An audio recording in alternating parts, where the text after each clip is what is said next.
everybody, wherever you are. Welcome to this edition of Coach's Corner, where we speak to experts and trainers around learning development and human resources. Today, I have the pleasure of having Mr. Andrew Knipp with me. Andrew is currently the Director of Talent for LVMH Fashion Group, with over 15 years of experience in talent development, management, and consulting. His extensive experience is particularly useful in helping individuals navigate their careers in corporate and organizations in fostering an inclusive and talent-centric culture. Welcome, Andrew. Thank you for joining me. Thanks for having me, Terry. How are you doing today? Yeah, very well, thank you. And we have some beautiful weather here in Shanghai. It's freezing outside, but really sunny, which is fantastic. Yes, it is. It is indeed very nice. Better than the weekend, I think. Yes. Saturday was a bit warm. And then Sunday was miserable. So That's fantastic. right. So again, thank you for joining me. We'll jump straight into this. I'm sure that our viewers are very interested to hear what you have to say. So Andrew, can you share with us your career journey and how you became a learning and development expert? Yeah, sure. Would love to. So I come from an organizational psychology and HR background academically. And that was in Australia, in case you can't tell from my accent. So after I graduated, I joined a company called Hayes, which is a recruitment headhunting company. So I started my career recruiting within the banking sector and grew my career there. And one of the things that Hayes was kind of good at doing was sort of plucking out relatively decent recruiters and convincing them if they want to maybe explore a career in training recruiters, other recruiters and new joiners, how to be good at recruitment. So they did that. I think they saw that I was very interested in kind of coaching and training other people. So they tapped me on the shoulder and said, "Why don't you give this a go?" So I did that. I decided to go into L&D in Australia first, and then they sent me to China, to Shanghai, to look after sort of L&D for the region.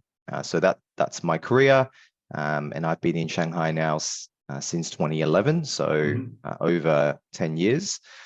And my career grew from sort of just solely looking after training, then expanded into learning and development, talent development, and then eventually it encompassed HR, talent acquisition, talent management, the whole shebang. Wow. And April last year was when I joined LVMH Fashion Group, which is a part of LVMH, and looking after all of their talent for the Asia region. Wow, amazing. What an amazing journey so far, Andrew. What's the difference between doing what you did in Australia and doing what you do here? Well, I think the world of training's changed a lot. So training is I think it's a subset of learning and development, right? So training is what you would think of traditional as, here's some content and the trainer is there to deliver the content. The better trainers, I would say, would get involved in designing the content and really understanding how that content fits into the learning framework within the organization. But I think, L&D's evolved away now from just purely training, program management, if you like, into more really understanding, the whole kind of sphere of learning and adult learning, particularly, things like digital learning, things like mobile learning, things like peer-to-peer learning, and it's now entered into talent development. So it's not just kind of skills based, it's more around, well, how do we help talent within the organization grow from one level to the next? So that's kind of, what's different in my role now. It's a lot, training is still part of it, but it's a lot less about me delivering and standing in front of 20, 30 people and kind of teaching them things. It's more around creating a culture of learning and more around working with the business leaders to look at, well, how do we develop people, right? Not just through training people, but how do we actually provide tools and resources that's going to help them accelerate their career to the next level. Fantastic. And Andrew, around what you're saying there, Mm, I'm in learning and development myself, and I really understand the value of it.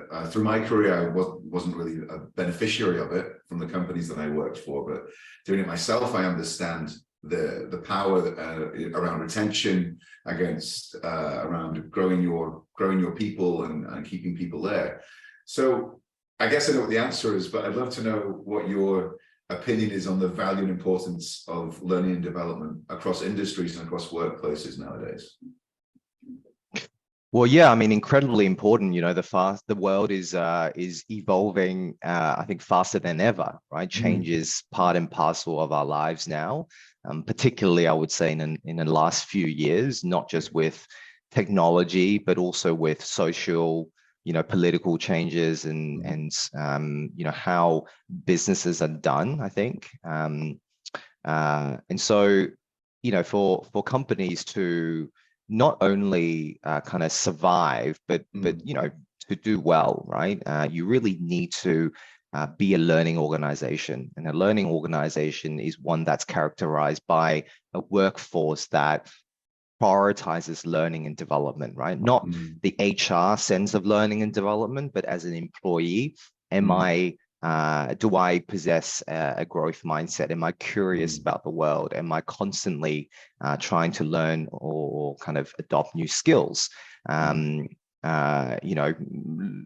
Really sort of trying to navigate through the new developments, not just in my industries, but in, how the world is evolving, right? I think that mindset is really important, but lots of studies and research have been done around growth mindset and why that's so important for an organization, because I think at the foundation of growth mindset is the idea that we are not perfect and we don't have all the answers. And if you have an organization that has that humility, but also that curiosity and that drive to seek knowledge and seek new information, that is what we call a sort of an inclusive, psychologically safe workplace, which is the key ingredient to creating innovation, to creating kind of new products and new ideas.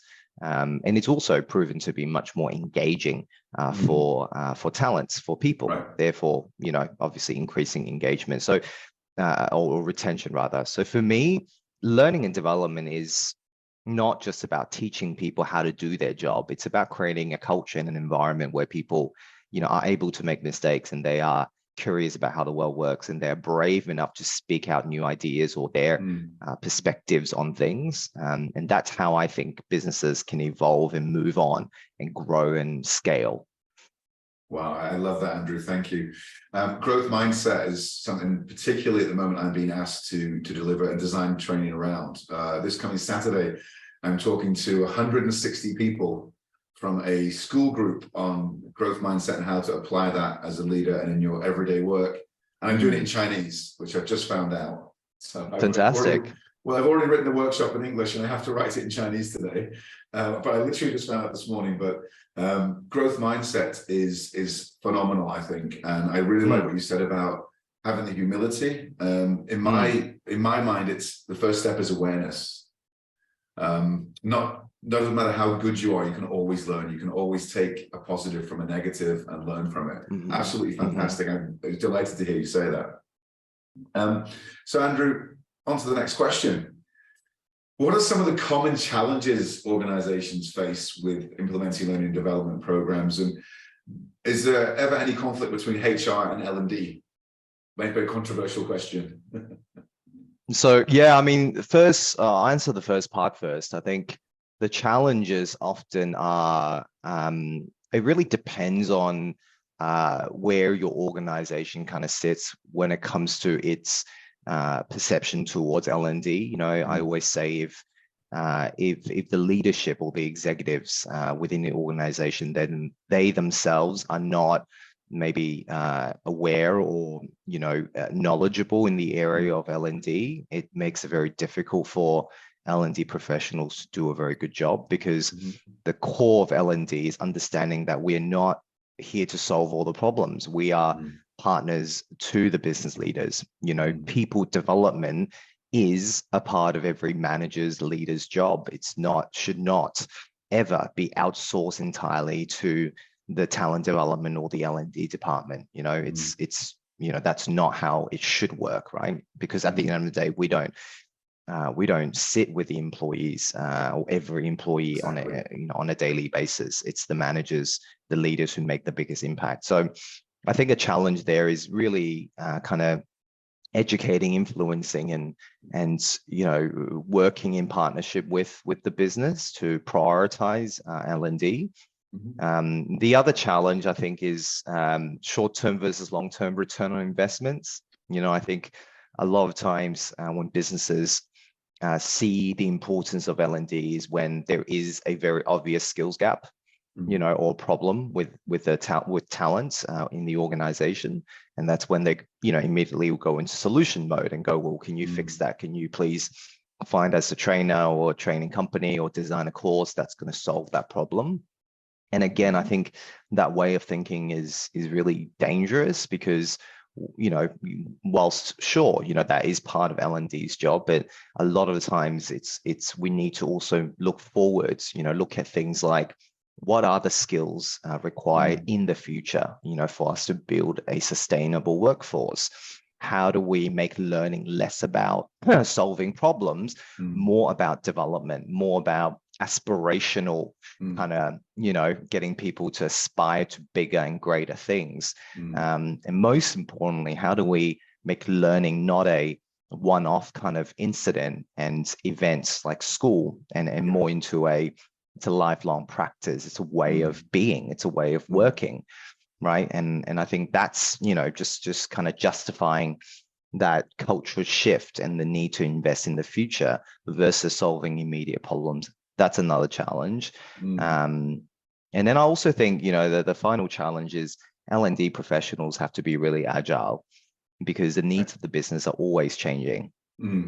So I think the olden days of kind of, here are some set programs and a learning framework and we just deliver it year in, year out. I think those days are gone. I think we need to look at more innovative and more inclusive ways of learning for people. Obviously Gen Zs are very different in terms of how they learn compared to millennials and compared to Gen Xers. So we have to, adjust, right? And we also have to understand that, people don't just do something and immediately acquire the skills and knowledge there, right? It's a process, right? It's a journey, and being patient and not expecting sort of people to immediately go, oh, now I know how to do this job or I'm better. I think it's really around kind of incremental increase in knowledge and awareness. I think that's the key, and understanding the keys themselves, not us, right? It's the learners who are the key audience. The second part of your question is there conflict? I don't think so. I mean, I think, not really. I think it, again, comes down to the organization, right? I've certainly not in my career encountered any kind of conflict with HR. I think HR is also evolving. I think the whole sphere of, human resources, human capital is changing faster than ever. Right, in terms of its role in the organization, but also in terms of how the business views its role, right? So all of that is changing. So I guess I've been lucky that to have worked with HR directors or HR officers who are very innovative and quite kind of open-minded and progressive with their thinking. So there's rarely any kind of conflict or disagreements. They understand that talent is a very important part in how we build culture and how we develop leaders, which is obviously going to benefit how HR professionals operate in the workforce, and vice versa. As a talent professional, I also really need and rely on HR because their knowledge, their relationships, and their expertise in how the organization works really helps as well. So yeah, I mean, we should complement one another as opposed to kind of working against each other. Great. That's a growth mindset there in itself. So you mentioned how fast everything's evolving, how fast the world is evolving. I mean, we didn't have Chat GPT until a few weeks ago. And now there's AI is doing everything. And this is not a specific AI question, but and how Gen Z and millennials learn differently. How do you keep up with the latest trends in the industry? Because myself, I'm still quite old school. When somebody comes to me, asks me to design a program, I do look at the latest research, etc. But I tend to still use the traditional way of just speaking and also with PowerPoints, etc. Not heavy on the PowerPoints, but actually going in and being interactive physically. How are you keeping up yourself with all of these trends that are just changing all the time? Well, I think for me personally, I don't ever pretend I know everything, Yeah. far from it, and I wouldn't ever I don't start from a place of, well, I will solve the problem, right? I always sort of utilize the classic coaching technique of, well, you have the answers, I don't, right? And Love that. if I look at the company that I work for at the moment, we've got some extremely talented and much more innovative and much more kind of in touch with the world talent than me, and I'm surrounded by them. So for me, it starts from a place of asking questions and being really open-minded and sort of, I guess in a way humble about your understanding of the world. So things like AI, I don't know much about it, and so I ask, and I would ask the question of, well, how do you think tools like this can be utilized in your learning, right? How if you had all the budget in the world, what would you want to do? Would you want to introduce this as part of a tool? Would you just want to understand more about it? What do you want to do with it right now that it exists? And I think, if I look back in my career, a lot of the better ideas, admittedly, have not come from me, right? It's come from a lot of people I work for, not necessarily the big bosses, but the learners, right? The young talent who just started a year ago. They're the ones who are saying, hey, Andrew, have we ever thought about this? Or, this would be awesome if we can incorporate this particular tool into the way that we go about doing induction, right? And I think in the beginning of my career, I was always reluctant because I always wanted to have all the answers, right? And kind of, and be the person who's solving the world's problems. But as I grew and matured, I realized this is my job. My job is an amalgamator of all of these ideas and perspectives and different kind of ways of looking at things. And for me to go, okay, well, that's a good idea. I'll pluck a bit from that. And that's a really interesting idea. Why don't I borrow that? And here's someone who said something really inspiring, and I'm going to think about what I can do with that. And, and then I become sort of a hub of information and trying to then execute on some of those things. So no, I have no idea how ChatGPT is going to impact on the way L&D or the way HR works, but I know for sure there will be impacts. I think it's a case of looking at the audience and the customers and the people, right? They are the hub. They are the core of why we do what we do. And so asking them how they want to use it.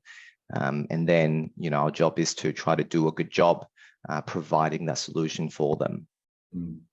Wow, that's fantastic, Andrew, to hear that. So what we can say is it's important to serve the people that are up and coming and the people that are learning, the people that you're putting these programs together for, and be aware that we don't know everything and we can always learn from different places, from different people, from different tools.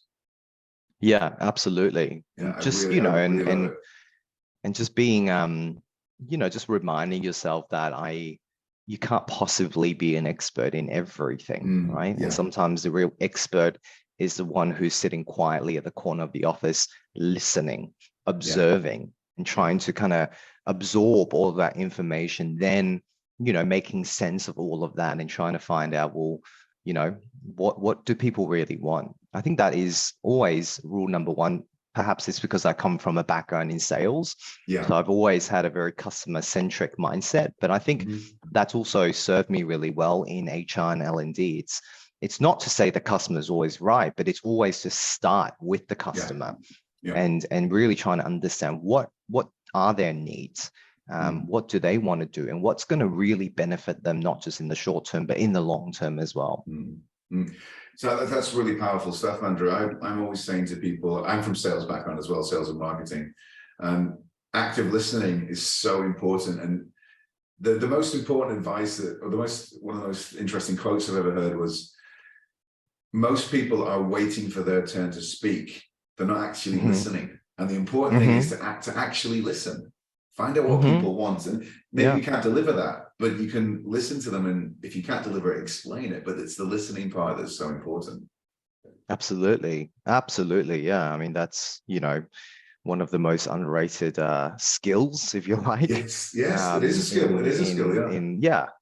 Just being able to listen and not immediately turn to kind of expert solution mode, right? And not just go, okay, I'm going to do something about that, or that means we will X, Y, and Z. It doesn't. Sometimes you just have to listen and then let it digest, and and then perhaps an idea will come out from that. Great. So Andrew, you've been in learning and development, you've been in sales, you've been in recruitment and talent for many years. If somebody wanted to get into learning and development specifically, what advice would you give them? How would you advise them to start off? I mean, I think it's unfortunate that there isn't really a kind of a very clear linear path into L&D. Say if you want to be a CFO, I think that's a lot more, arguably a lot more straightforward. You start working as an accountant, get qualified, and so forth. But I think with L&D, it's not. HR generally, it's still very much a developing industry and profession. What the job is really changes depending on what industry and what company that you're working in. So my advice, I think, is start with understanding yourself, why you want a career in learning and development. It's not I would say it's not a job for everybody. It's certainly a very rewarding job, but it rewards individuals with a very specific requirement and motivation, right? So for me, I was lucky to have fallen into it, and I've somehow managed to develop a career in it. But I think it really comes down to kind of what's always motivated me, which is around people and being able to interact with people and being able to see that I can have an imprint or an impact on individuals around me, right? Whether that's a school or, when I was younger, I've always kind of been motivated by that. It's always been something that drives me and inspires me. And so I think understanding, what rocks your boat and what gets you excited is really important. And then I think it's really around understanding different industries and companies, because the job of L&D is still very much impacted by how the company perceives its role to be, right? And some companies would see L&D as purely a coordination. You're there to kind of find us companies to train our talent, and some organizations will rely on L&D to really develop culture and to work very closely with senior leaders. So it's got more weight and it's got more kind of influence, right? So I think that there is unfortunately no kind of book that tells you what company does what. It's really about you talking to different people from different industries and really understanding the role of HR, the role of talent in that organization. And then I think the third thing is always remember, we're not here to, we're not teachers. In China, I think it's very common when you run a training session for them to call you 老师, right? And I always remind people, I'm not a teacher. I have all the answers. I don't have as much experience. Most people I've trained, I have much less experience than they have, especially in leadership training, and I'm not here to kind of impart knowledge. My job has always been around facilitating ideas and creating a space and creating an opportunity for people to sit or stand or whatever they want, but just have the space to really think, right? And to learn from one another. And maybe when I introduce some concepts or theories or some framework and ideas, that's going to inspire them to want to do something about that, right? Because if it's all based on me, then technically every L&D professional needs to be, I don't know, a genius or someone who's got 50 years of experience, right? Yeah, indeed. So I think for people who want to get into this field, it's always good to remind yourself of that, because there can be sometimes a lot of pressure when you work in talent and L&D, because you think it's all on me, right? Whether people perform in their jobs or not, are these new joiners, new starters, getting the adequate information for them to perform well in their role, and are leaders improving performance because of these really cool training interventions. Sometimes it's very easy to think it's on us, right? It's my job to make them good, when in fact that's the opposite. It's not our job to make them good, it's their job. Our job is just to facilitate, create that environment, and maybe some nudges here and there. And just reminding people that it's okay. It's a journey. You learn, as you grow, and and that's it's all part of kind of your being human, and your professional career development. So I think that is important to remember, because otherwise it's a lot of pressure. And it would seem like it's really unrealistic to even have a career in learning and development, because not everyone has that experience or the knowledge. Indeed. Andrew, I mean, that was really insightful. Thank you so much. And I've learned so much in this short space of time. Thank you.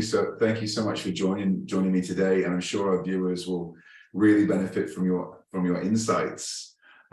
So thank you, Andrew. Andrew is currently the Director of Talent for LVMH Fashion Group. And as we can see, a really knowledgeable expert in L&D. So stay tuned for the next episode, guys. And thank you again, Andrew, for joining us today. Thanks for having me, Terry. Cheers. Thank you. Thank you. Bye.